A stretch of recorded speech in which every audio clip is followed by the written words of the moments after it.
흰돌을 줄 터인데 그 돌 위에 새 이름을 기록한 것이 있나니 받는 자밖에는 그 이름을 알 사람이 없느니라. 아멘. 기도하겠습니다.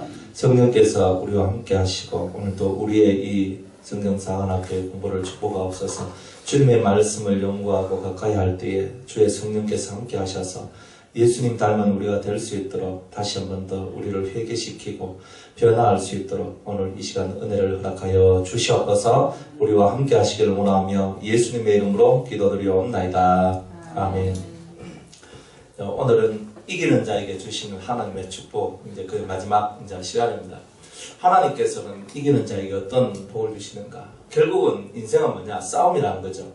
오늘 우리는 싸우는데 뭐하고 싸우느냐? 우리가 싸우는 싸움은 어떤 싸움이냐? 이 성경은 간단하게 얘기합니다. 우리가 싸우는 모든 싸움은 선과 악이 싸우는 거다, 이렇게 얘기를 하는 거예요. 선악의 싸움이다. 선악의 싸움. 자, 선에 속해 있다. 누가 선에 속해 있느냐? 하나님께서 선에 속해 있다, 이 말입니다. 하나님께서 선에 속해져 계시고 하나님 입에서 나오신 모든 말씀이 선하다, 이 말입니다. 그죠? 하나님 말씀이 선하죠. 말씀을 말씀답게 만들어주고 말씀을 그죠? 힘있게 만들어주는 하나님의 성령의 역사들이 다 선하다, 이 말입니다. 하나님의 말씀을 가르치고 하나님의 말씀을 대언하는 그 천사들이 선하고 하나님의 뜻대로 움직이는 자들이 선하다. 그래서 이 선에 속한 자들은 다 하나님과 이런 연관성들을 다 가지고 있단 말입니다. 이것을 지키고, 그죠? 하나님의 말씀, 하나님의 뜻을 지키고, 그리고 그분의 뜻대로 살려고 힘쓰고 노력하는 그 사람들이 선에 속한 사람이다. 착하다. 하나님 보실 때에 착하다는 겁니다. 근데 악이 뭡니까? 악이라는 것은 하나님 반대편에서 하나님을 대적하는 겁니다. 악은 다른 게 아닙니다. 하나님을 뭐한다? 대적한다. 대적하고 거역하는 그런 힘들이 악이라는 거죠. 대표적으로 우리가 사탄의 왕, 그죠? 사단의 왕 루시엘이 하나님을 대적하죠.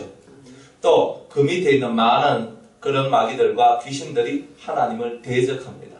하나님을 대적하는 거예요. 하나님은 하나님의 나라를 세우기를 원하고 마귀는 마귀의 나라를 세우기를 원하는 겁니다. 그래서 하나님은 하나님의 나라를 세우는데 이 하나님의 나라는 하나님의 말씀이라는 이것을 가지고 세워진다, 이 말입니다. 그러면 마귀가 하나님을 대적하고 거역한다 그랬죠. 그러면 마귀가 주는 말씀이 있겠죠, 그죠? 마귀가 주는 말씀이 있다, 이 말이에요. 이 말씀이 뭐냐? 이 말씀을 보고 우리는 지난주에도 했지만 사상이다 그랬죠? 우리의 생각들, 사고, 내 머릿속에 이것이 옳다, 내가 판단하는 어떤 판단의 기준들, 그것을 보고 사상이라 얘기합니다. 그러면 이 세상에는 선에 속한 사상이 있고 악에 속한 사상이 있다. 선에 속한 사상은 하나님의 말씀을 통해서 오는 사상이지만 악에 속해 있는 사상은 마귀가 주는 말, 마귀가 주는 것이다 하는 겁니다. 그러니까 여러분들 성경 외에는 다른 선한 것이 없습니다. 경이라는 게 많죠. 그죠? 성경, 불경, 코란경, 다 이렇게 경이라 얘기합니다. 그리고 유교 쪽에서 보더라도 시경, 역경, 이런 것도 하죠.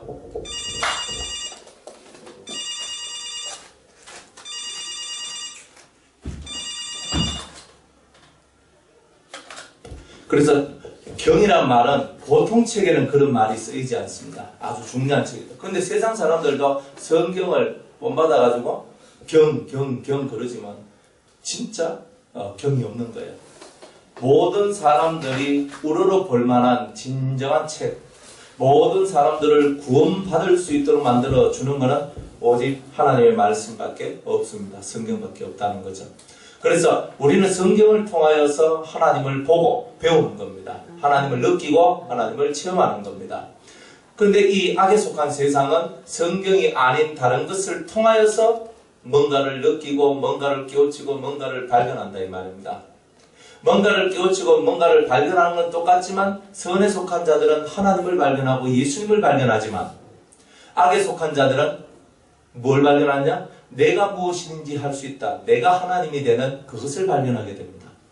그러니까 이런 사상들이, 이런 것들이 이 세상에 절비차 있는데 이런 선악과의 싸움에서 내가 이기는 겁니다. 즉 마귀가 가지고 있는 마귀의 모든 사상과 하나님을 대적하고 거스리는 모든 것들과의 싸움에서 내가 이기는 겁니다.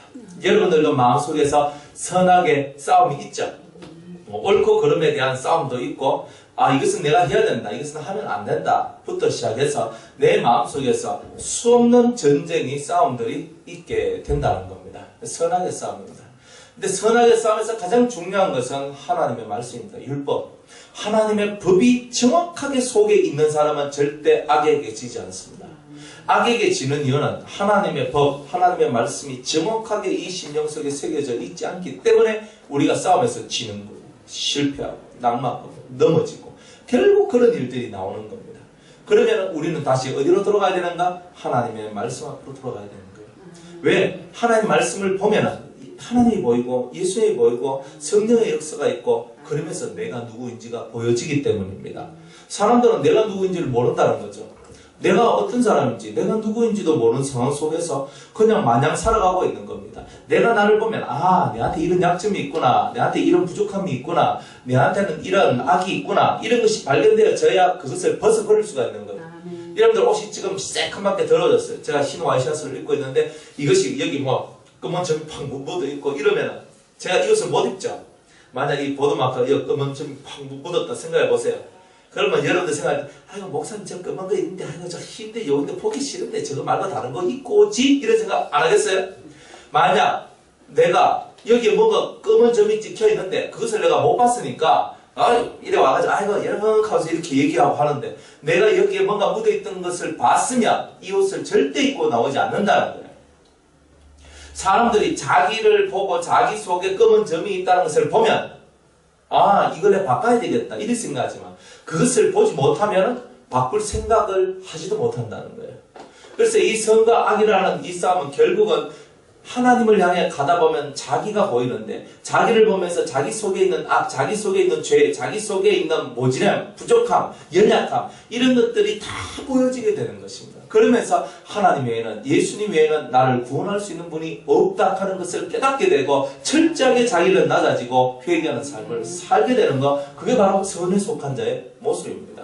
그래서 이 선에 속한 사람들은 다 이 속에다가 뭐가 나오냐면 1번이 뭐냐? 회개하는 마음이 나온다는 거예요. 회개하는 마음. 회개를 해서 그 사람의 심령이 변화가 됩니다. 어떻게 변화되냐면은 겸손과 온유를 통해서 순종의 삶을 살아가는 거예요. 이런 삶을 살아가는 것이 바로 내가 선에 속해져 있구나. 겸손해지고 그리고 온유하다 이 말입니다. 거친 게 아니에요. 내가 거친 삶을 살았다고 내가 거친 말을 하는 게 아닙니다. 거친 삶을 살았기 때문에 내 마음이 온유해지고 겸손해질 수 있는 거죠. 나는 거친 삶을 살았기 때문에 나는 거칠어. 이렇게 말하는 것은 그 사람이 그 거친 인생을 온전히 통과하지 못했다는 겁니다. 그래서 우리가 살아가는 삶이 아무리 험난하고 아무리 어려운 일들이 있다 할지라도 우리가 그 거친 세파 인생의 일들을 통해서 배우는 것은 예수의 마음을 배우는 겁니다. 나는 마음이 온유하고 겸손하니 너희는 내게로 와서 나의 멍에를 메고 나를 배우라. 그리하면 너희 마음에 쉼을 얻으리라 그랬습니다. 우리가 예수님의 이 마음을 배우고 순종하는 삶을 즐겨 산다는 순종이 뭐예요? 이해하는 삶입니다. 이해를 잘하는 사람 치고 겸손과 온유한 마음이 없는 사람이 없습니다. 아니오가 많은 사람일수록 거역이 많은 겁니다. 난 하기 싫습니다. 난 안 하겠습니다. 난 안 하겠습니다. 안 하겠습니다. 우리가 은혜를 받고 하나님 앞에 뭔가를 깨달아 나갈 때는 이 순종하는 마음이 가장 일본적인 마음입니다. 그걸 왜 그러냐면 내 속에는 뭐가 있어요? 악에 치우친 게 있거든. 근데 악은 많은 거예요. 하나님의 말씀을 대적하고 거역을 하죠. 그게 뭐야? 하나님의 말씀을 가지고 여러분들에게 교훈하고 가르칠 때 사람들은 아니오라 말을 많이 하게 되어 있습니다. 그래서 보통 사람의 습관들은 아니오가 많다. 나 안 하겠습니다. 나 못하겠습니다. 하기 싫습니다. 이렇게 나오죠. 그런 것은 무엇에 속하냐면은 이 하나님을 대적하는 역사 속에 속해져 들어가는 겁니다. 그런데 하나님 앞에 내가 마음을 겸손히 합니다. 겸손히 하고 나를 낮추는 거죠. 최선을 낮추고 나 같은 죄인이 그러나 이 죄인을 살리신 주님의 은혜로 말미암아 내가 이렇게 부르심을 받고 천국을 선물로 받았는데 내가 무엇을 못할까? 무릎을 꿇고 순종을 하는 겁니다. 예, 제가 하겠습니다. 나 같은 죄인도 부르셔서 천국 백성 만드셨는데 제가 무슨 하나님의 음성에 거역할 자격이라도 있겠습니까? 그러면서 하나님 앞에 자기를 내어놓고 엎드려서 순종하는 삶을 살아가는, 이해하는 삶을 살아가는 그 영혼은 예수님처럼 순종을 통해서 온전함을 이렇게 이루게 되는 일들이 나오는 거예요. 고난을 통해서 순종을 배우고 그 순종을 통하여서 자기 자신을 온전하게 만드는 겁니다. 그래서 순종이 우리가 모든 제사보다 최고의 제사. 순종이 뭐냐? 따라합시다. 거룩한 산제사. 그게 뭐라고요? 순종하는 거야. 순종하는 거. 양이 도살장에 끌려가서 이제 죽게 됩니다. 그리고 양을 죽일 때 양은 끌려갈 때 아무 소리도 하지 않죠. 죽을 때도 아무 소리도 하지 않습니다. 왜? 그게 바로 양의 모습입니다. 그게 바로 순종하는 자의 모습이죠. 우리가 살아갈 때 죽음 앞에서도 소리 내지 않을 수 있는 신앙의 능력들이 우리 속에 있어야 된다는 거죠. 어떤 죽음도 나를 건드릴 수 없는 신앙의 능력들이 우리 속에 있어야 된다는 거예요. 죽음 앞에 서면 막 사람 난리 나는 거다. 왜 나에게 이런 병을 주셨습니까? 왜 내가 이렇게 죽어야 합니까? 난 아직 할 일도 많은데부터 시작해서 온갖 말들이 나오지만, 그러나 진정한 그리스도를 믿는 사람은 죽음 앞에서도 창잠하다. 그런 것이 바로 우리가 순종을 배우고 예수를 발견하고 예수의 은혜 속에서 살아가는 그런 삶이라는 겁니다. 그래서 우리가 이런 선악의 싸움을 오늘 우리는 어디서 하고 있다? 내 마음에서 하고 있다. 싸움의 장소가 어디라고요? 내 마음입니다. 여러분의 마음 속에서 이 선악의 싸움을 하고 있는 겁니다. 이 선악의 싸움에서 이기려면 하나님의 법이 정확하게 여러분 마음판에 기록되어 있어야 됩니다. 그러면 내가 헷갈릴 때 그 법이 나를 헷갈리지 않도록 만들어주는 겁니다. 주의 말씀은 내 발의 등이요 내 길의 빛입니다. 내 발의 등이니까 등이 내 앞길을 쫙 비치는 거예요. 내가 걷는 길을 빛이 쫙 비춰주는 거예요. 그러면 그 길을 쫙 걷는데 두려움 없이 걸을 수 있죠. 왜? 어둡지 않으니까, 환하니까. 밤에 가로등 밑은, 그죠? 가로등 밑으로 이래 가로등 밑은 밝죠. 근데 가로등이 쭉 있으면요, 거기는 밝아 대낮같이 밝거든. 그러면 씩씩하게 걸어갑니다. 근데 어두컴컴한 데는 너무 시시하게 하고 좀 무섭다, 좀 못 가겠다. 그래서 전화해서 누구 나 좀 데리고 나. 그래서 이렇게 얘기를 하는 거죠. 왜? 무서우니까. 어둠은 두렵고 무서운 겁니다. 여러분들은 그 어둡고 두렵고 무서운 것들 속에 들어가면 안 된다는 거죠. 그래서 하나님의 말씀은 내 영혼의 빛이라서 나를 두려움 속에 들어가지 않도록, 그리고 무엇인가 싸워서 이길 수 있는 힘을 주는데, 그 힘은 나는 힘이 있어, 나는 강해, 이게 아니고 내 속에 겸손과 온유함을 통해서 나오는 순종이 나와의 싸움에서 내 속에 있는 선악과의 전쟁에서 승리하도록 만들어내는 능력이다 하는 겁니다. 근데 이런 이야기들이 오늘 저와 여러분의 마음 속에서 일어나고 있는데, 이런 싸움 속에서 내가 승리했다 이 말입니다. 악을 승리했다 이 말은 뭐예요? 내 안에 있는 악을 제거하고 이겼다 이 말이에요. 다른 말로 내가 겸손하고 온유한 마음으로 순종을 하여서 하나님의 거룩한 말씀으로 그 악과의 싸움에서 내가 이겼다 이 말이에요. 이겼는데 하나님께서 이긴 자에게 선물을 주셨죠. 선물. 그래, 지난주에는 그 선물로 하나님은 흰옷을 주셨다. 그죠? 할례받은 심령, 거룩한 심령이 되도록 만들어 주셨다라고 말씀을 드렸어요. 그 전주에는 마음의 천국을 주신다라고 얘기를 했죠. 이렇게 내 마음의 천국을 줘요. 내 마음 평안한 거야. 두려움이 없어요. 평안함이 있어요. 평안함이 있어요. 어떤 사람은 이렇게 결벽증에 걸린 사람들, 강박증에 있는 그런 사람들은 결벽증은 뭡니까? 내가 너 손을 쓱 건들렸어. 이걸 못 견디는 겁니다. 왜? 내가 먼지가 묻어있다. 더럽다. 식자, 가서 씻습니다. 이렇게 해야 됩니다. 이 땅에 있는 육의 모든 것들은 아무것도 아닙니다. 여러분, 이 손이 조금 더러워질 수도 있고요. 여러분 얼굴이 조금 더러워질 수도 있고, 여러분이 저같이 동동할 수도 있고 여름처럼 핸섬할 수도 있고 뭐 이거는 껍데기의 모습은 사실 아무것도 아니라는 겁니다. 정말 중요한 것은 내 마음속에 있어야 될 것이 있어야 되는데 그런 것들이 없으면 우리가 상당히 어렵다 이 말이에요. 상당히 어렵다. 그래서 우리가 살면서 우리의 껍데기의 모양을 위한 것이 아니라 내 속마음을 바르게 만들기 위한 길을 걸어가라는 겁니다. 속마음을 바르게 만드는 길을 걸어가라. 하나님께서는 늘 그렇게 우리에게 말씀을 하고 계시는 거죠. 그래서 우리가 거룩해진다는 것은 마음이 바르게 된다는 거예요. 마음이 바르게 되고 마음이 옳게 된다는 거죠. 옳은 마음, 옳은 길을 걸어갈 수 있는 옳은 마음이 내 속에 생겼다는 겁니다. 그렇게 되면 세상에 두려워할 것이 없습니다. 그 어떤 것도 두려워하지 않습니다. 사람을 두려워하지도 않고요. 어떤 환경을 두려워하지 않고요. 세상에 있는 그 어떤 것들도 두려워하지 않습니다. 우리 속에 두려움이 있는 것은 주님을 온전히 믿지 않기 때문에 두려움이 올 뿐입니다. 무엇이 두렵습니까? 오늘은 이제 이겼다. 하나님께서 자 네가 이겼구나. 그래서 이기는 자에게 주시는 축복 중 6번째 축복입니다. 성경에 말씀하시기를 2장 17절에 귀 있는 자는 성령이 교회들에게 하신 말씀을 들을지어다. 성령이 우리에게 말씀을 하시는 거예요. 인간이 말하는 게 아니라 성령이 우리에게 말씀하시는데 이기는 그에게 내가 감추었던 만나를 준다 그랬습니다. 이기는 자. 이기는 자. 이 사람을 보고 우리는 뭐라고 부르냐면은 영적 이스라엘이라고 부릅니다. 영적으로 이긴 자다. 이스라엘이라는 뜻이 뭐냐면 야곱이 양복 강가에서 천사와 씨름하여 이겨서 얻은 이름이 이스라엘이죠. 이제는 너의 이름을 야곱이라 하지 않고 이스라엘이라 하리라. 이스라엘의 이름은 승리라는 뜻입니다. 이김이라는 뜻이에요. 그래서 이기는 자라는 것은 성경에서는 이스라엘이라는 말로 쓰이고 있다 이 말입니다. 자, 이기는 자에게 오늘 어떤 축복을 주시느냐. 첫째는 감추었던 만나를 주신다 이렇게 얘기를 합니다. 감추었던 만나. 그러니까 이 감추었던 만나가 우리에게 주어지는 거예요. 이 감추었던 만나가 뭐냐? 감추었던 만나. 이 만나가 어디 있게 감추어졌느냐? 근데 성경에 보면은 법궤가 있죠. 법궤.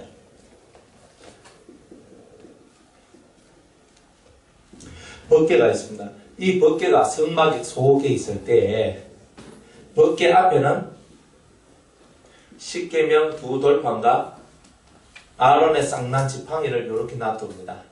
그러나 이 법궤 안에서 절대로 끄집어내지 않는 게 있습니다. 왜? 만나를 담은 그 망아리. 이런 항아리가 법궤 속에 들어있는데 이 만나를 담은 금 항아리는 절대 법궤 안에서 빼내지 않습니다. 이 십계명 두 돌판과 이 두 돌판과 이 아론의 쌍난 지팡이, 이런 쌍난 지팡이는 바깥에 이렇게 꺼내내 법궤 앞에다 꺼내놓고 진설을 해놔요. 성막 안에 들어가면.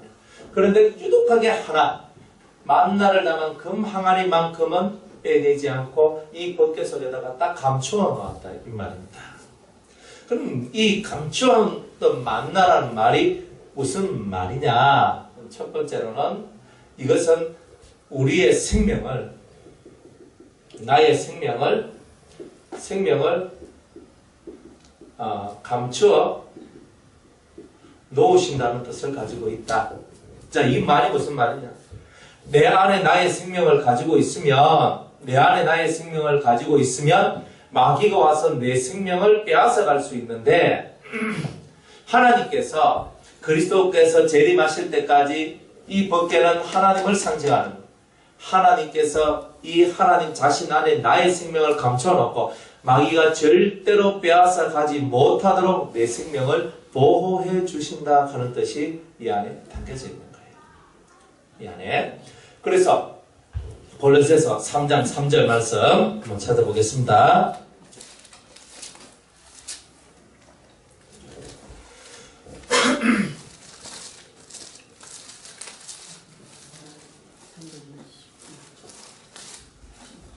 골로새서 3장 3절과 4절.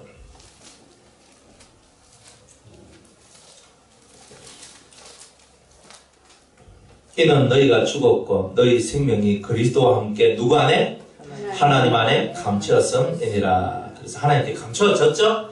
이렇게 감췄던 생명이 4절에 보니까 우리 생명이신 그리스도께서 나타나실 그때에 우리의 생명이신 그리스도께서 나타나실 때가 언제예요? 예수님께서 공중 재림하시는 그때겠죠? 그때 너희도 그와 함께 영광 중에 나타나리라. 이 감추었던 이 생명이 이제 우리 속에 싹 들어와. 그러면 그 생명이 우리 속에 싹 들어올 때 우리는 무슨 생명을 얻어요? 부활 생명을 얻는 거예요. 부활 생명을 얻어서 다시는 마귀도 악마도 그 어떤 누구도 내 생명을 빼앗지 못할 그런 완전한 모습을 얻게 되는 겁니다. 그전에는 또 아담이 자기가 갖고 있는 생명을 누구한테 빼앗겼어요? 뱀한테, 마귀한테 빼앗긴 것처럼 우리는 아직은 우리 속에 생명이 있으면 그것을 빼앗길 수 있으니까 그것을 빼앗기지 않도록 우리의 생명을 보존시키는 일을 하시는 그런 하나님의 사랑이 이 안에 담겨져 있는 겁니다. 그래서 여러분들 이기면 여러분의 생명은 누구한테 들어가 있어요? 하나님한테. 하나님께 쏙 들어가 있어요. 하나님이 내가 너를 보호해주겠다. 여러분을 보호해주겠다는 언약인 겁니다. 내가 너를 영원토록 마귀한테 빼앗기지 않고 너만은 내가 지켜주겠다. 탁 앉는 겁니다. 할렐루야. 여러분이 그런 복을 받아야 되지 않겠습니까? 여러분을 탁 안고 너는 내 것이여. 내 거야. 절대 빼앗기지 않아. 누가? 하나님께서 그렇게 해주시는 은혜를 받는다는 뜻이죠. 그죠? 두 번째 뜻이 있어요. 이 감추었던 만나는 말은 감추었다란 말은 비밀한 만나는 뭘 상징하냐면 말씀을 상징하는 겁니다. 비밀한 말씀들이 있다. 이것은 법궤 안에 있어요. 법궤는 하나님이라고 그랬죠. 하나님 속에 감추어져 있는 비밀한 말씀들이 있다 이 말입니다. 그러니까 하나님 우리한테 주고 싶은. 그러니까 우리는 드러나 있는 것은 다 우리에게 속해 있는 거지만 오묘한 것들은 다 누구한테 있어요? 하나님께 있다고 신명기 29장 29절에 얘기하고 있죠. 오묘한 것은 누구한테? 신비롭고 비밀스럽고 감추어진 그런 것들은 하나님께 다 있는 거예요. 그러나 나타난 모든 것들, 나타난 율법들, 나타난 말씀들은 우리 누구한테 있어요? 우리한테 있는 거예요. 그러면 지금 우리는 나타나 있는 말씀만 깨달았죠. 나타나 있는 것만 아는 거예요. 내 눈에 보고 내 귀로 듣고 내가 느끼고 내가 체험한 것들은 다 내 앞에 나타난 것들이에요. 그러나 오묘한 것들은 뭐예요? 숨겨지고 감춰져서 내가 찾지 못하고 알지 못한 것들입니다. 예레미야 33장 3절에 보면 너는 내게 부르짖으라. 그리하면 내가 너에게 응답하겠고 네가 알지 못하는 크고 비밀한 일들을 너에게 보이리라 그랬죠? 크고 비밀한 일들을 너에게 보여주리라. 비밀이 뭐예요? 감춰놓은 거잖아요. 감춰놓은 거. 내가 몰래 요 할머니들이 옛날에 손자들 오고 그래서 탁 오면 요 속에다 복주머니 같은 거 이렇게 따라가지고 요 안에 땅땅 하나 오면은 고와서 꼬시락 끓이기만 사탕 안에 탁 꺼내가지고 야 내 먹어라 하면서 딱 주고 할매 사랑 아닙니까? 그죠? 그리고 또 있다가 또 뭐 이제 손자가 갈 때쯤 되면 또 야 일로 온나 하면서 꼬시락 크기만 돈 1,000원짜리 하나 꺼내가 10,000원짜리 꺼내가지고 탁 손에 쥐주면서 맛있는 거 사 먹어 그러죠? 그때 보면은 야 할매 뱃속에는 희한하다. 어린애 마음에 어린아이 마음에 어떻게 좋아하네 뭐가 먹을 것도 들어있고 돈도 들어있고 희한하게 다 들어있어 이 안에. 근데 나중에 알고 보니까 그건 복주머니가 딱 숨어있는데 그 어릴 때 그게 뭐 잘 압니까? 그 이 안에 꼼시락꼼시락 끓여 뭐 꺼내 주니까 신기하다 하면서 이 안에 뭐가 또 있는가 보다 싶었는데 나중에 알고 보니까 복주머니가 주머니가 이렇게 달려있어요. 그러니까 하나님 속에 우리가 알지 못하는 우리가 눈으로 봐도 찾을 수 없는 그런 복주머니가 있는 거예요. 그 안에서 내 영혼에게 필요한 어느 누구도 깨닫지 못하고 알지 못하는 그런 세계, 그런 말씀들을 끄집어내서 우리 영혼 속에 넣어주시고 먹여주시는 겁니다. 그러면서 내가 너를 사랑한다는 느낌을 갖도록 주님께서 나를 너무너무 사랑한다는 것을 느낄 수 있도록 만들어주시는 그 평안의 선물, 그게 바로 감추었던 만나라는 겁니다. 여러분들 그렇잖아요. 내가 아무한테도 내가 말 안 한 건데 이거는 꼭 집사님한테 이거는 꼭 당신한테 내가 말해줄게 하면서 그런데 뭔데요? 기가 섞이 나잖아요. 그런 것처럼 우리가 살아가는 인생사도 마찬가지. 사람한테 비밀을 들어도 그런 일이 있었나 하면서 이렇게 나가는데 하나님 속에 있는 그 비밀한 것들을 내가 배웠어. 그것을 받았으면요 너무너무 행복하고 너무너무 기쁜 거예요. 너무너무 감사한 거예요. 그러니까 우리가 왜 기도합니까? 우리가 왜 말씀대로 살려고 노력하고 하나님 마음에 들려고 노력하겠습니까? 감추었던 만나, 감추었던 그저 맛있는 그 말씀을 먹기 위해서 그런 거예요. 감춰놨으니까 새롭겠죠. 그러니까 이 감추었던 이 말씀은 비밀한 말씀이라는 뜻도 있지만 이런 것들은 다 새로운 세계, 새로운 세계에 대한 말씀들이라고도 얘기할 수 있어요. 새로운 세계, 새로운 세상입니다. 새로운 세상, 새로운 세계, 새로운 것, 새로운 것, 새로운 것에 대한 말씀. 남들이 알지 못하는 새로운 것, 남들이 알지 못하는 새로운 세상, 그죠? 그런 것들에 대한 말씀들이 우리 심령 속에 딱 들어오면, 야, 이 세상이 다가 아니구나. 이게 다가 아니구나. 이 보이는 것이 다가 아니구나. 새로운 세계가 있구나. 새로운 것이 있구나. 와, 그걸 나는 붙잡아야지. 이렇게 나가는 그런 삶을 살아가면서 날마다 새로운 세상과 새로운 것을 먹고 마시니 하나님을 떠날 수 있겠어요? 없겠어요?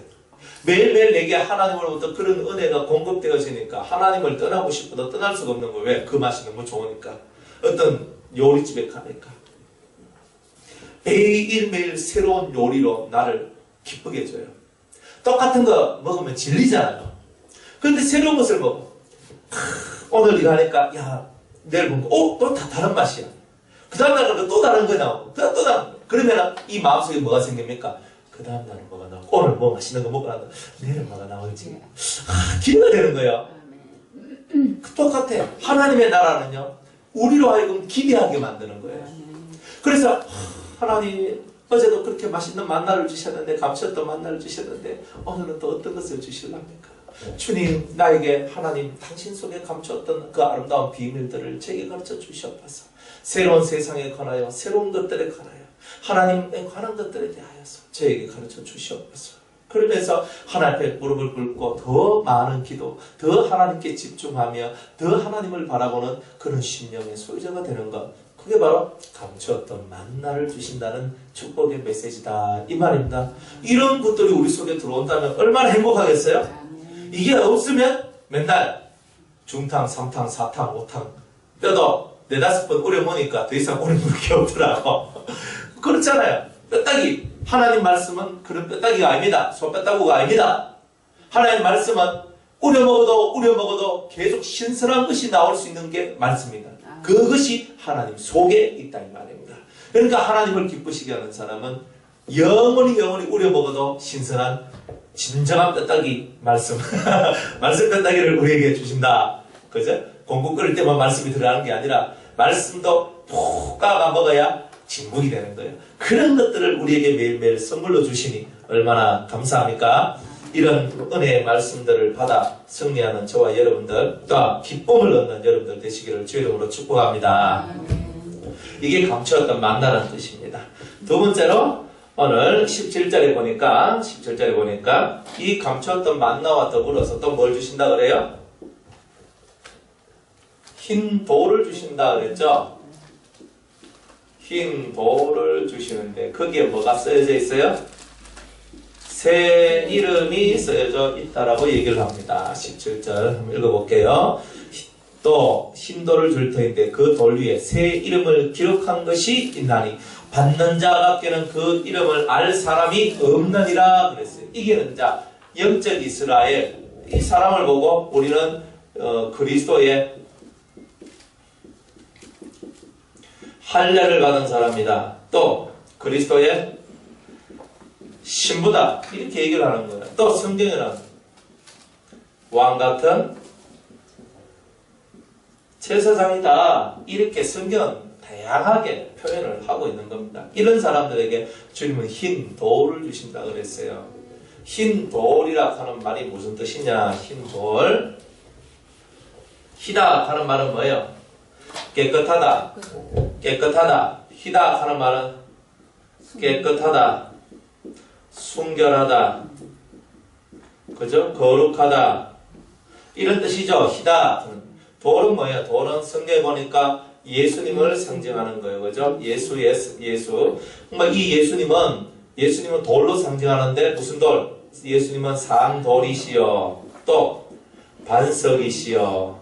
또 뜨인 돌이시여. 또 모퉁이의 머릿돌이시여. 그죠? 이런 말 성경에서 봤어요, 안 봤어요? 다 봤잖아요. 이게 다 바로 다 예수님을 상징하는 거예요. 그러면 흰 돌을 주신다는 말이 뭐냐? 깨끗한 예수, 거룩한 예수, 순결한 예수. 그런 예수님이 우리의 심령 속으로 들어오신다는 거죠. 그것은 뭐가 들어온다는 거예요? 예수의 생명이 우리 속에 들어오는데, 이 생명의 이름이 뭐예요? 깨끗하다, 순결하다, 거룩하다는 거예요. 이런 생명의 능력들이 우리 심령 속에 들어온다는 거예요. 예수님의 생명이. 그런데 들어올 때 그냥 들어오는 것이 아니라 뭘 준다? 새 이름을 줍니다. 자, 성경에 보니까 아브람이 있어요. 아브람이.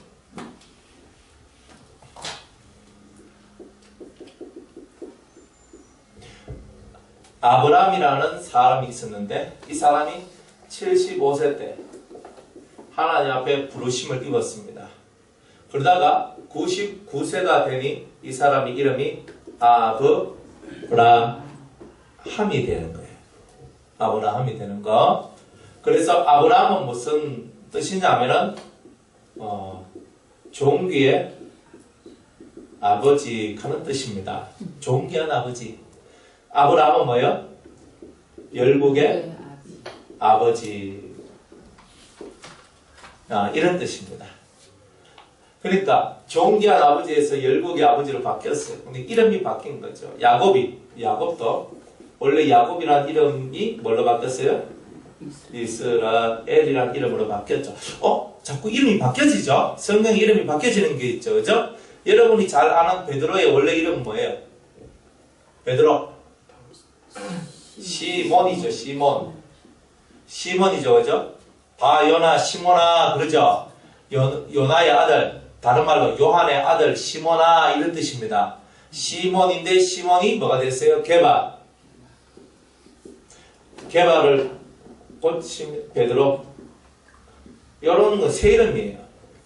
원래는 뭐야? 시몬이라는 이름을 가지고 있었죠. 여러분들 잘 알죠? 사울이라는 사람이 변화해서 뭐가 돼요? 바울이 되었죠. 하나님 앞에 성경에는 이름이 바뀌는 이야기가 상당히 많이 나옵니다. 이름이 많이 바뀌어요. 근데 이것은 무엇을 얘기하냐? 구약과 신약을 넘나들면서 예수님의 제자들 중에도 자기의 이름이 바뀌어진 사람들이 있고, 또 구약에도 대표적인 신앙 믿음의 조상들이 이름이 바뀌어진 사람들이 있어요. 그러면 진짜 우리가 성경을 보면은 우리의 이름도 바뀌어질 수 있구나 하는 것을 깨닫게 되는 겁니다. 그런데 이 땅에서 우리의 이름이 바뀌어지는 거는 별로 좋지 않아. 그게 무슨 의미가 있겠어요. 그죠? 아이고, 내 이름이 명욱인데, 아이고, 내 이름이 명욱, 아이고, 너무 촌스럽다. 내 이름이 춘자인데, 너무 만약 촌스럽다. 만약 그렇게 보이고, 아이고, 촌스럽다. 그죠? 우리 어머니 그 이름이 말자거든요. 아이고, 정말 촌스럽다. 그 좀 바꿔차, 그지? 그러면서 좀 예쁜 이름, 예쁜 이름 뭐가 있어요?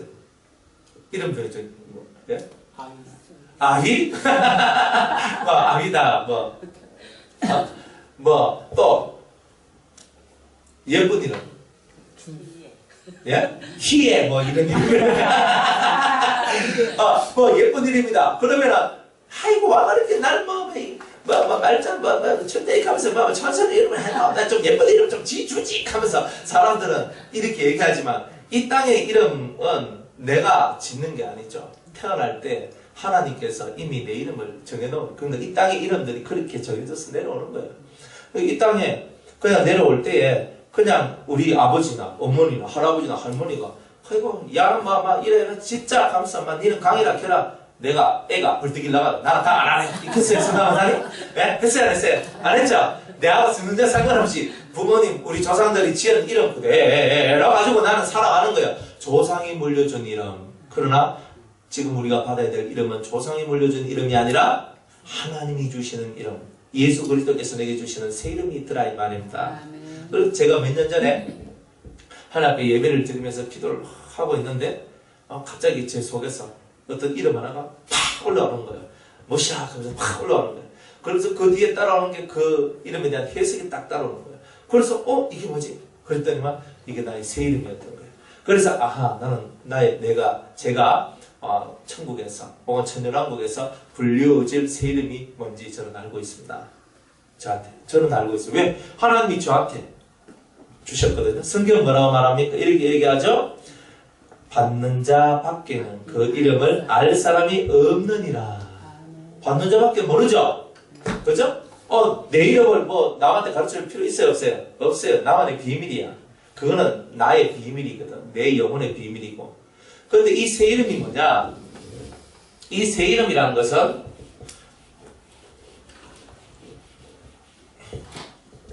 이 새 이름이 얼마만큼 중요하냐면 새 이름은 자기의 정체성을 보여줍니다.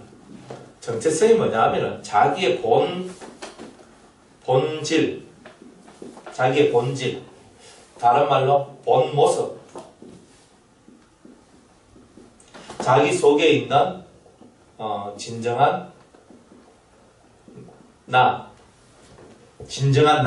진정한 자기의 요소, 이런 것들을 보여주거든요. 그래서 요소라고 하면 좋습니다. 요소. 나를 구성하고 있는 진정한 요소. 내가 하나님을 믿어서 이스라엘이 되게 했던 진정한 내 안에 있는 속성, 요소가 뭔지를 알게 해주는 거예요. 진짜 나를 알게 하는 거예요. 그래서 저는 그 이름 뜻이 있거든요. 이름 뜻이 뭐냐면은 경건한 자 그리고 능한 자라는 뜻을 갖고 있어요. 그 이름의 뜻이. 이름은 안 가르쳐주고 뜻만 가르쳐요. 그래서 제 속에 어떤 이름이 있는데 경건한 자, 능한 자, 무엇이든지 할 수 있는 자, 이런 뜻이 들어있어요. 그래서 나를 하나님한테 이기는 자가 될 수 있도록 만들어 주시는 그 요소가 뭐냐? 경건함과 그리고 능함이었다.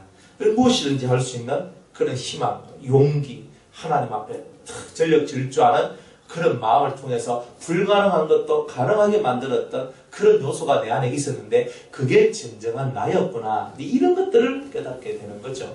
그래서 이런 새 이름을 얻은 사람은 천국에서 천년왕국에서 불리울 새 이름을 얻게 되는 겁니다. 그러면 이 이름을 얻었다는 말은 뭐예요? 네가 14만 4천 명이라는 그리스도의 신부 속에 네가 들어갔다 하는 것을 의미해 주는 겁니다. 그래서 새 이름을 알고 우리가 하나님 앞에 나아갈 수 있는 거예요. 이런 축복을 주신다는 거예요. 그런데 여러분들이 그런 이름을 받고 그런 은총을 받고 여러분들이 하나님 앞에 나아가는 겁니다. 그죠? 그래서 이런 감사도 만나도 주고 힘도 주시고 우리한테 막 선물을 주시는 거예요. 누구한테? 이기는 자한테. 이기면 주시고 지면 안 줘. 왜? 졌다는 말은 마귀의 종이 되었다는 뜻이거든요. 그럼 마귀의 종이 되면 하나님께서 좋은 선물을 주고 싶어도 줄 수가 없어요. 그래서 우리는 지는 자가 되지 말고 이기는 자가 되는 그 길로 들어가야 된다는 겁니다. 그리고 6번째, 하나님이 주시는 이기는 자의 축복. 참 좋죠? 꼭 받으시기 바랍니다. 마지막 7번째로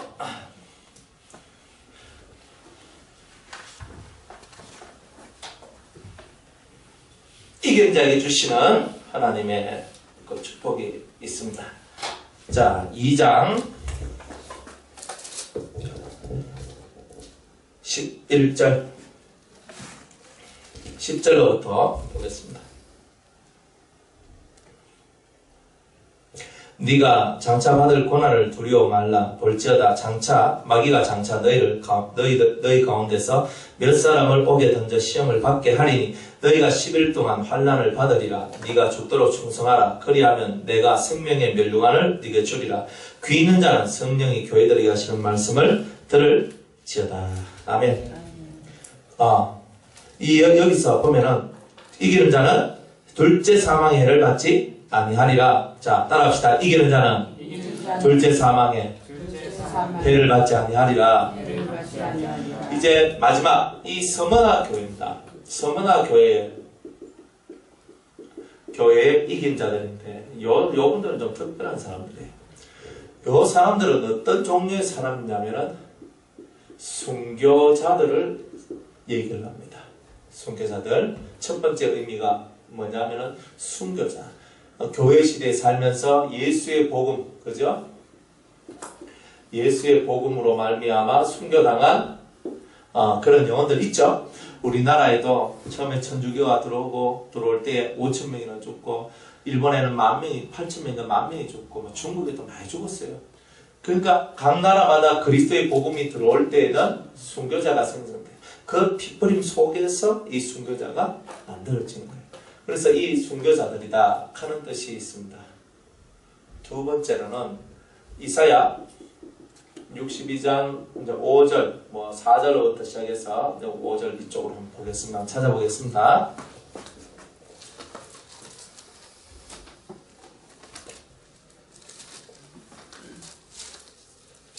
이사야 62장 4절과 5절.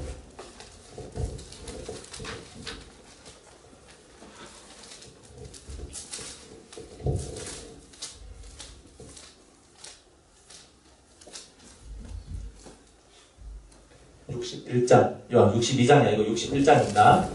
61장.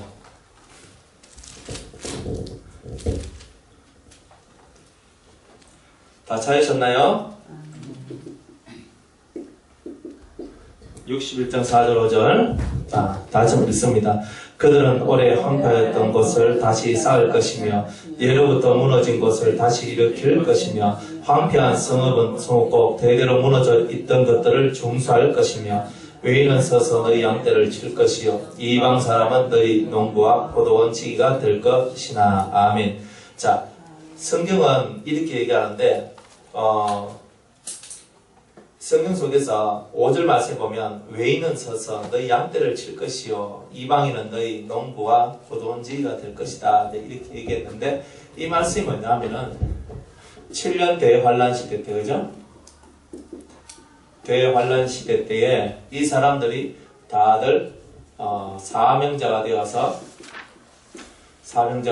어디로 들어가요? 사명자가 되어서 이스라엘 나라로 들어갑니다. 들어가서 이스라엘 사람들을 건져내는 일을 하는 종류의 사람들입니다. 그래서 외인은 이방인이죠. 이방 사람들은 너희 양떼, 너희 농부와 포도원 지기가 될 것이다 하는 말이, 이제 그들이, 이방인인 우리가 이 사명을, 이 스무나 교회의 사명을 받은 사람들이 7년 대환란 때 이스라엘로 넘어가서 이스라엘 사람들을 그리스도화시키는, 그리스도의 복음을 전하여서 다시 오실 메시아 천년왕국을 기다리도록 만들어내는 그 일을 하는 사명자들, 이제 이런 사명을 가지고 있는 사람들이 다 스무나 교회의 성도들입니다. 자, 요한계시록 한번 보겠습니다. 12장.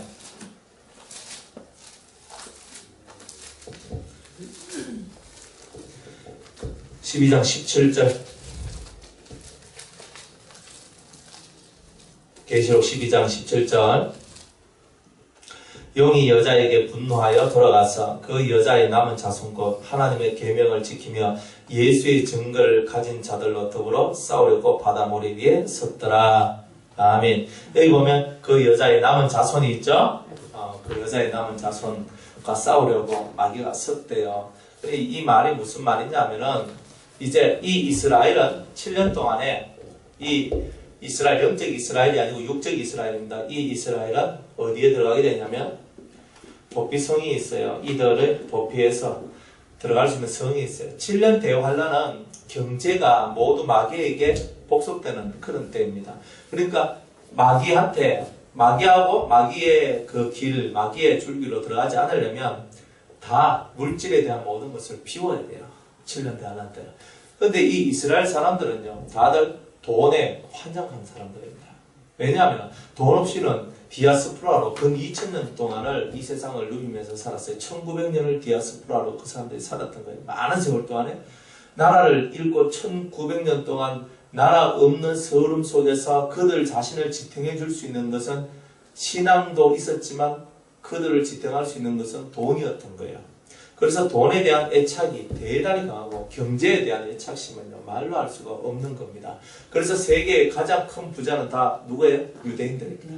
미국에도 유대계 미국인, 그죠? 유대계 미국, 록펠러 같은 사람도 다 유대계 미국인입니다. 그러니까 성경에 보면 유대계 미국인, 유대계 사람들이, 그죠? 일을 많이 저질러요. 여러분들 칼 막스, 마르크스라 하는 사람, 공산주의 이론을 펼쳐낸 유물론의 그 시죠. 마르크스도 그 아버지가 유대인입니다.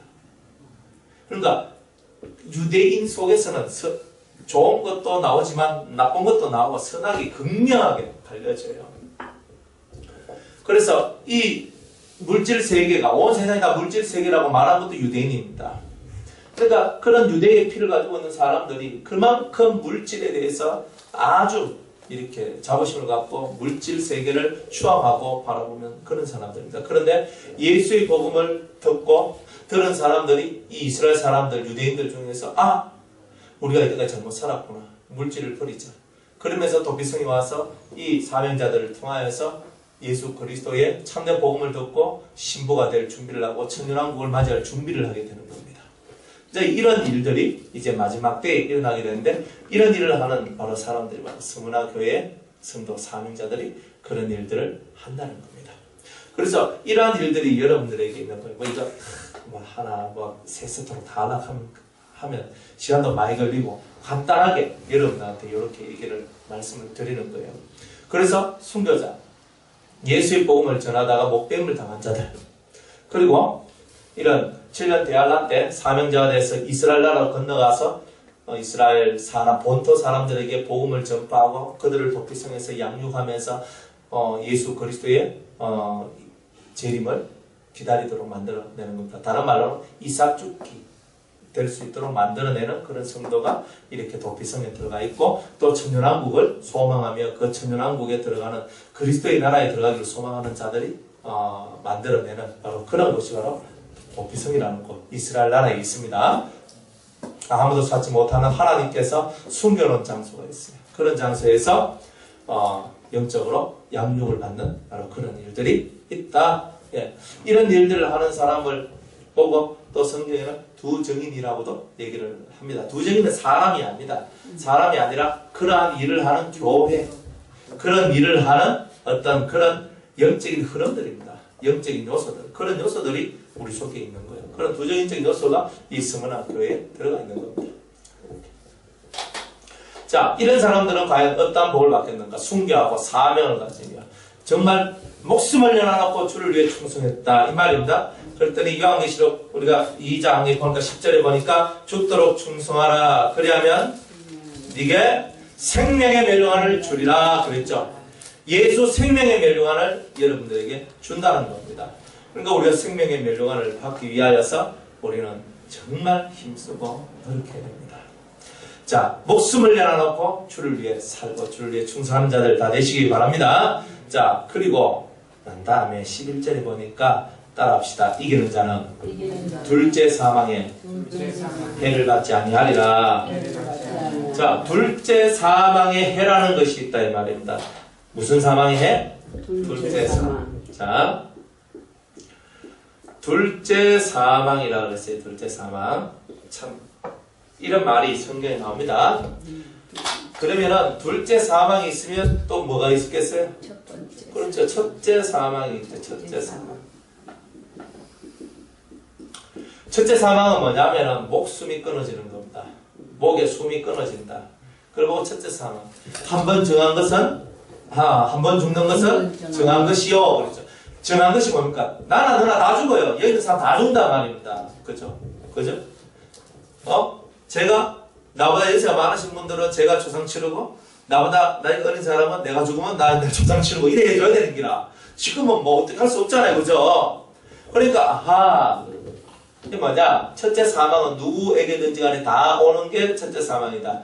내 수완이 다 돼서 내 목숨이 끊어지는 그날이 첫째 사망이다. 그럼 둘째 사망은 뭐예요?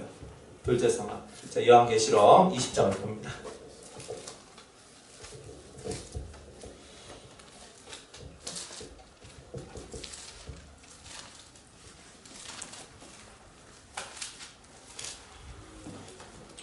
(20장 6절)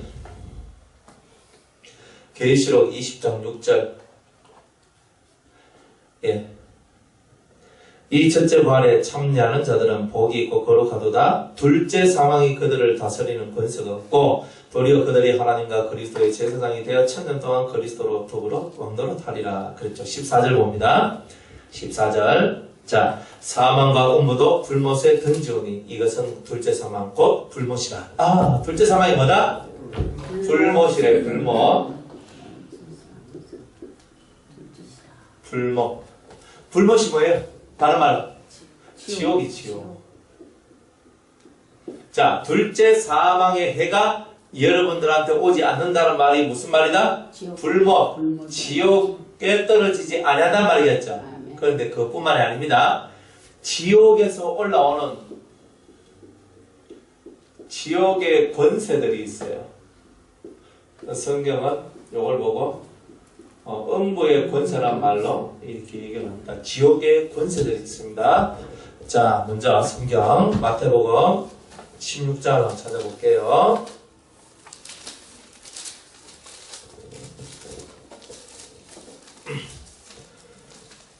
16절로부터 읽습니다. 16장 16절로부터 예수님께서 가이사랴 빌립보 지방에서 제자들한테 인자가 누구라고 하더냐라고 물었습니다. 그랬더니 베드로가 대답을 해요. 마태복음 16장 16절에 시몬 베드로가 대답하여 가로되 주는 그리스도시요 살아계신 하나님의 아들이시니이다. 예수께서 대답하여 가라사대 바요나 시몬아 요한의 아들 요나의 아들 시몬아 네가 복이 있도다. 이를 네게 알게 한 이는 혈육이 아니요 하늘에 계신 내 아버지시니라. 그리고 난 다음 18절에 그러한 하나님의 은혜로 예수님이 누군지를 깨달은 베드로에게 축복하시는데 복을 주시는데 내가 네게 이르노니 너는 베드로라. 내가 이 반석 위에 내 교회를 세우리니 따라합니다. 음부의 권세가 지옥문들의 권세가 이기지 못하리라. 지옥의 권세가 있단 말이에요. 음부의 권세란 말은 지옥의 권세란 뜻이에요. 지옥의 권세. 지옥은 죽음이죠. 사망이죠. 죽음과 사망의 권세가 우리에게 임하지 않을 것이다. 네, 이런 것입니다. 다른 말로 우리가 이기면 영원히 죽지 아니한 거예요. 그죠? 영원히 죽지 아니하는 복을 받는다. 이런 뜻이지만 조금 더 세밀하게 이 부분을 살펴봐야 됩니다. 계시록 9장으로 넘어갑니다. 요한계시록 9장.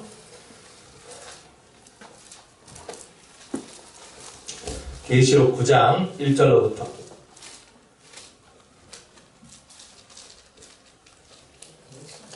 요한계시록 9장 1절로부터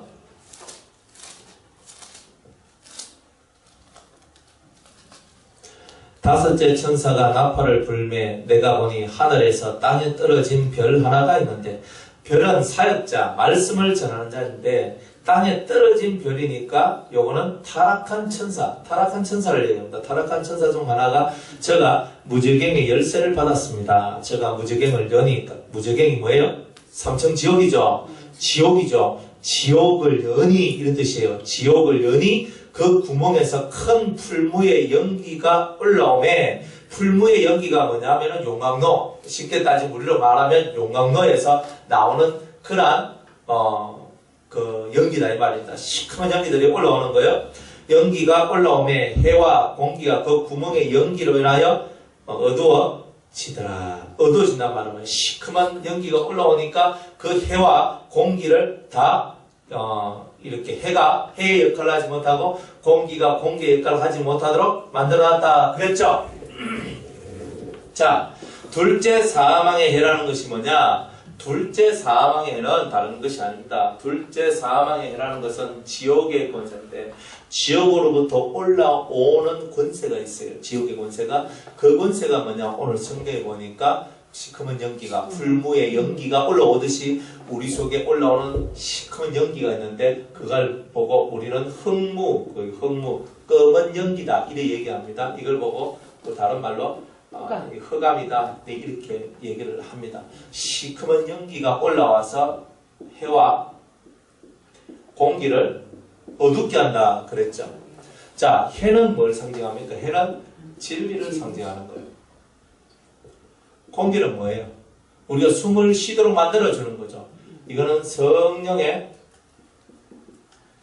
역사. 루아흐 하는 게 성령이거든요. 하나님의 신할 때. 성령은 공기, 바람, 숨이라는 뜻을 갖고 있어요. 그래서 성령의 역사, 성령의 역사. 그래서 성령의 역사를 일으키는 것은 뭐예요? 기도죠.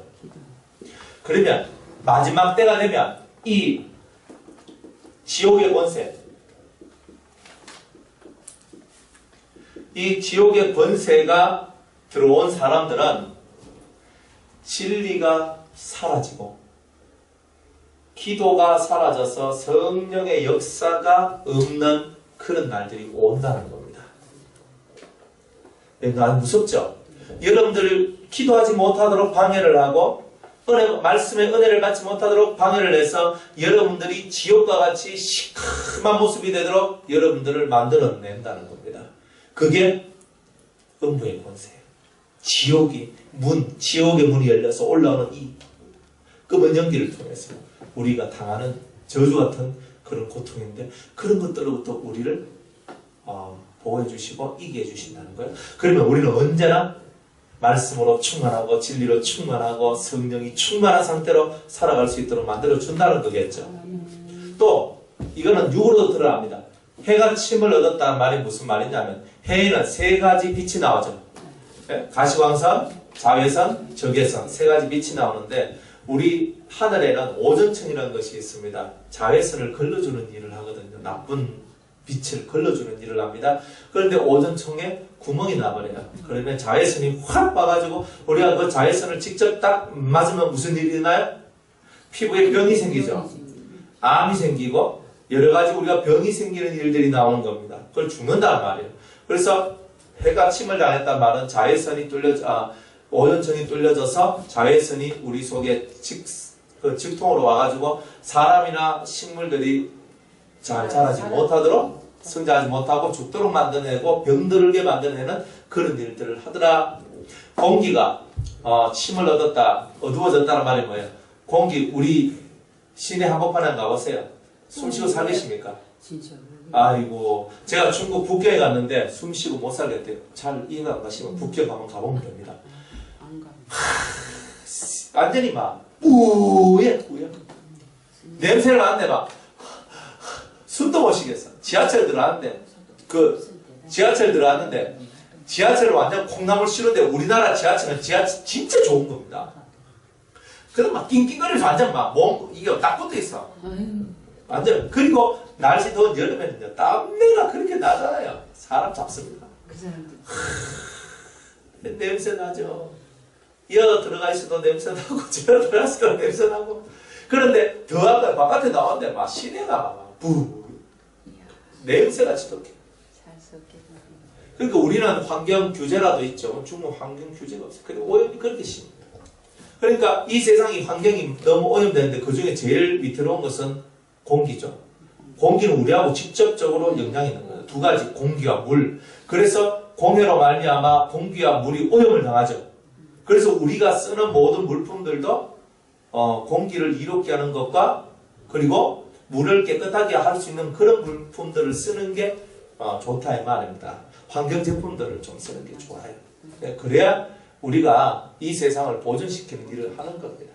그리고 자동차도 지금은 그런 기름되는 차보다는 그죠? 경유보다는 휘발유보다는 가스차를 더 선호합니다. 가스차보다는 전기차 이런 차를 더 선호하는 이유는 공기를 오염시키지 않기 때문에 그런 거죠. 그래서 이러한 세상적으로도 세상 공해가 일어나고 수없는 병들, 우리가 알지 못한 옛날에 없던 병들이 그렇게 많이 나오는 것은 공기와 해가 자외선 때문에 그 수없는 우리가 알지 못하는 병들이 질병들이 이 땅에 너무나 많이 지금 시작되고 생겨나기 시작했다는 것을 여러분들이 알아야 됩니다. 이런 지옥의 권세가 여러분들을 치지 못하도록 하나님께서 여러분들을 지켜주실 것이다. 감사하죠? 아무도 모르는 병 걸리고 싶습니까? 뭐 걸리고 싶으면 노면돼도 됩니다. 그런데 성경 뭐라고 하는데 내가 널 지켜주려고 그러잖아요. 여러분들 병 걸려가지고 꼴꼴꼴거리면서 내가 어디 아픈지도 모르고 병들어가 살아가는 게 좋겠습니까? 아니면 건강하게 살아가는 게 좋겠습니까? 당연히 건강하게 살아가는 게 좋은 게다. 건강한 상태에서 기도하고 은혜 속에서 은혜 받고 그래서 다른 영혼들을 위해 살고 이런 것들이 참 좋은 겁니다. 또 그렇다고 해서 병들었다고 그 사람이 또 그저 나쁜 건 아니다. 병들면 자기를 돌아보고 자기를 관리할 수 있는 시간을 얻으니까 병들어도 좋습니다. 그러니까 우리들은 병들어도 감사, 병 안 들어도 감사, 건강해도 감사, 다쳐도 감사. 왜? 하나님이 그 모든 것들을 통하여서 내 영혼을 위로하시고 이끌어 가신다는 것을 우리가 깨달았기 때문에 감사가 나오는 겁니다.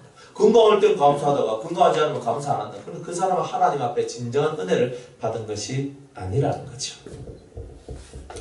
그래서 이렇게 풀무 연기와 같은 연기로 인해서 어두워지는 이런 일들로부터 우리를 구원해 주신다 그랬어요. 두 번째로 이 연기 속에서부터 흘러나오는 놈이 있는데 그 놈이 뭐냐? 황충이라는 놈이 온다. 황충이 올라왔다.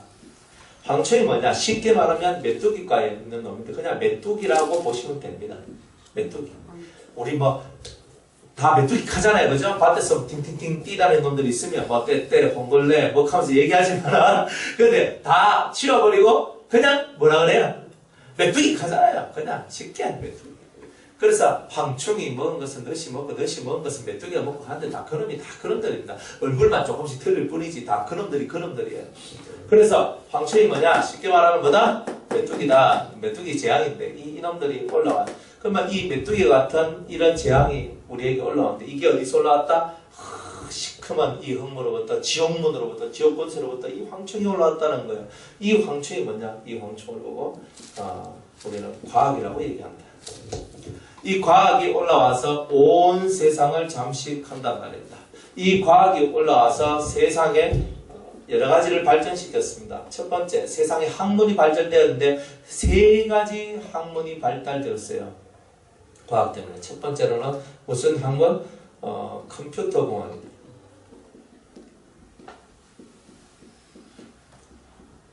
두 번째로는 생명공학. 세 번째로는 유전공학. 이런 것들이 과학을 통해서 최고로 발전된 겁니다. 물론 이거 왜 그냥 영어는 좋은 쪽으로 어쨌든 얘기하지만 이 과학이 또 만들어낸 중요한 게 뭐냐면은 무기 산업을 발전시켰죠. 그죠? 또 뭘 발전? 세균을 발전시켰어요. 여러분들 이 세상에 우리가 알지 못하는 수없는 세균들이 나오죠. 옛날에 사스 때문에 많이 죽었거든요, 사람들. 또 신종 인플루엔자, 그죠? 조류독감 이런 것들. 옛날에 그런 거 없었어요. 어디서 나왔노?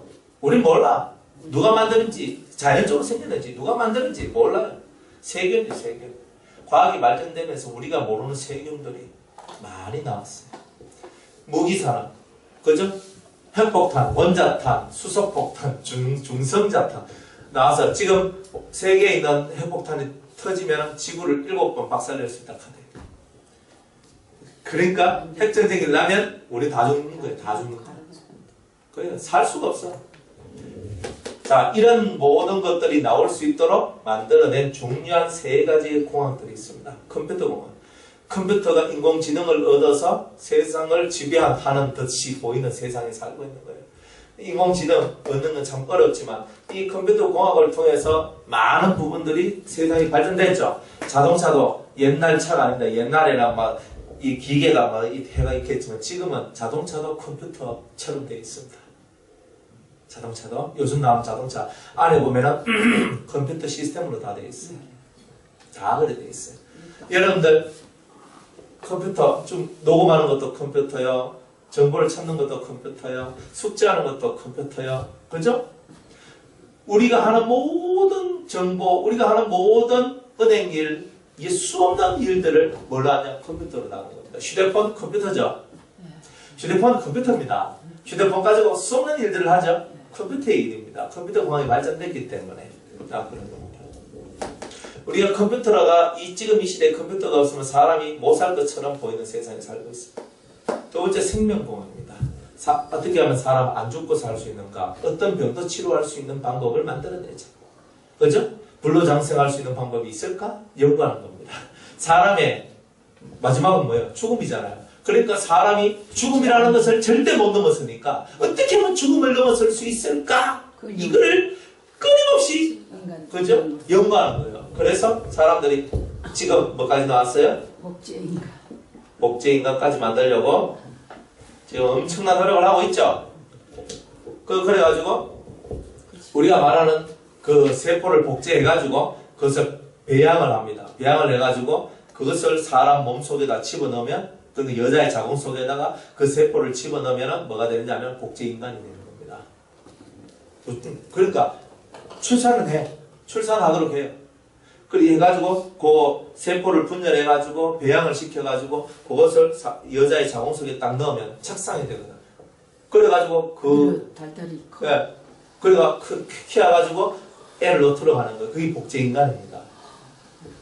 여러분들, 남자와 여자가 만나서 애를 만드는 게 아니고 세포 하나를 분열시켜가지고 그것을 배양해가지고 그것을 내 속에 집어넣어가지고 그놈을 사람으로 만드는 거예요. 정자와 난자가 있는 필요한 게 아니라. 결혼 안 하고도. 예, 결혼 안 하고도 지금 뭐 결혼 안 하고 그 애기 만들 수 있어요. 그거는 다 정자와 난자가 만나서 하는 겁니다. 어쨌든 간에 그런 것들은. 그런데 지금은 그런 게 아니에요. 지금은 그런 게 아니고 세포를 분열해가지고 그 속에서 그것을 배양시켜가지고 사람처럼 만들어낼 수 있는 그걸 만들어내는 겁니다. 하나님이 하셔야 될 일을 사람이 하도록 하는 그 일, 그 중심에 생명공학, 컴퓨터공학이 있고 유전공학이라는 것이 있습니다. 유전공학이 뭡니까? 순수한 것들을 개량시켜서 다 그저 더 좋은 것으로 만든다는 미명 안에 순수를 파괴하는 거죠. 그래서 유전공학입니다. 우리가 먹는 수박도 옛날의 수박하고는 다릅니다. 전혀 다릅니다. 옛날에 수박은요, 맛없는 것도 있었고 맛있는 것도 요즘은 다 알아. 요즘 수박도 솔직히 거의 다 알아요. 우유 만드는지 간에 뭔가 일이 있겠죠. 참외도 옛날 참외하고 지금 참외 다릅니다. 뭔가 다 달라요. 달라. 계량을 하는 거예요. 자꾸. 사람도 계량하고 짐승도 계량하고 그죠? 모든 거 식물들도 다 계량하는 거예요. 이런 것들이 만들어지는데 이게 바로 과학이란 말이에요. 이런 과학이 와서 세상에 큰 환란을 주는데 이 과학이 주는 환란 중에서 올해 7년 대안한테 받는 환란이 뭐냐면은 5개월 환란이라는 것이 있습니다. 요거는 모든 사람들이 이 지구상에 있는 모든 사람들이 다 받아요. 다 받아. 그런데 이기는 자한테는 이 5개월 환란을 받지 아니하도록 만들어 주겠다. 이제 이런 약속입니다. 그리고 숭배한 사람들은 5개월 환란을 받고 싶어도 못 받겠죠? 죽었으니까. 그러니까 이게 뭐냐? 5개월 환란이 뭐냐면 세균 전쟁입니다. 세균 전쟁. 세균 전쟁을 보고 요즘 사람들은 화학전이라 이렇게 얘기합니다. 세균을 퍼뜨려서 사람이 죽기를 구하나 죽지 못하고 살아있을 때 극심한 고통을 당하는 그런 날들이 이 세상에 있게 될 것인데 이러한 해들을 너희들은 받지 않을 것이다. 14만 4천이나 그리고 숭배자들은 이런 해를 받지 않습니다. 그러나 다른 분들은 받을 수도 있습니다. 그러니까 이런 일들을 우리는 잘 생각하고 이런 해가 우리 영혼에 끼치지 않도록 해주시는 하나님의 은혜와 사랑 속에 저와 여러분들은 들어가야 된다는 거죠. 그래서 우리는 이 세상 속에서 다 내가 행한 만큼 내가 어떻게 신앙생활을 했느냐만큼 하나님 앞에서도 그런 복을 받게 된다는 것. 절대 잊지 마시기 바랍니다. 여러분들이 예수님을 진짜 잘 믿고 싶으면 이기는 삶을 사세요. 지는 자가 아니라 이기는 자. 자기를 컨트롤 하고 절제하고 하나님 앞에 어떻게 신앙을 올바로 가지며 올바른 신앙의 삶을 살 수 있는가. 이걸 항상 생각하고 나아가는 저와 여러분들 되기를 주의 이름으로 축복합니다. 다음 시간에는 연결을 하도록 하겠습니다.